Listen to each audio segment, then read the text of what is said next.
আসসালামু আলাইকুম ওয়া রাহমাতুল্লাহ। আমি লিজা আক্তার আমাদের ইউটিউব চ্যানেল থেকে জানাচ্ছি আপনাদের সবাইকে স্বাগতম। প্রিয় দর্শকবৃন্দ, আশা করি আল্লাহর রহমতে সবাই ভালো আছেন। আজ আমরা জানবো কাশিনী গাছ সম্পর্কে। এটি একটি সুপরিচিত ভেষজ উদ্ভিদ যা আয়ুর্বেদ ও ইউনানি চিকিৎসায় দীর্ঘদিন ধরে ব্যবহৃত হয়ে আসছে।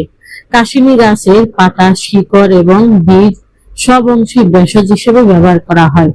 তবে মনে রাখবেন, এটি কোনো রোগের নিশ্চিত চিকিৎসার জন্য নয় এবং চিকিৎসকের পরামর্শের বিকল্প নয়।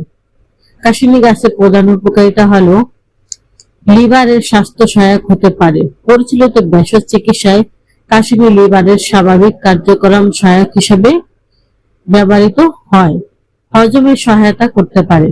এটি ক্ষুধা বাড়াতে এবং হজম প্রক্রিয়াকে স্বাভাবিক রাখতে কিছু মানুষের ক্ষেত্রে উপকারী হতে পারে।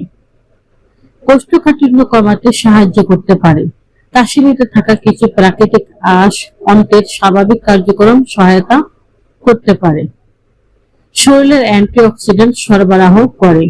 এতে থাকা বিভিন্ন উদ্ভিজ্জ উপাদান শরীরের কোষকে অক্সিডেটিভ ক্ষতি থেকে কিছুটা সুরক্ষা দিতে সাহায্য করে। পরিচালিতভাবে এটি মূত্ররোধক ভেষজ হিসেবে ব্যবহৃত হয়।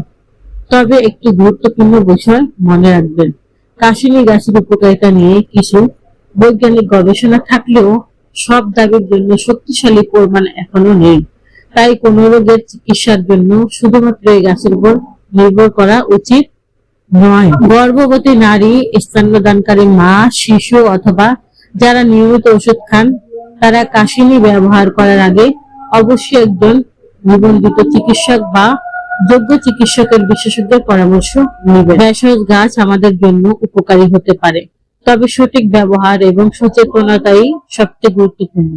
সুস্থ থাকতে সুষম খাদ্য, পর্যাপ্ত পানি পান, নিয়মিত ব্যায়াম এবং চিকিৎসকের পরামর্শ মেনে চলুন।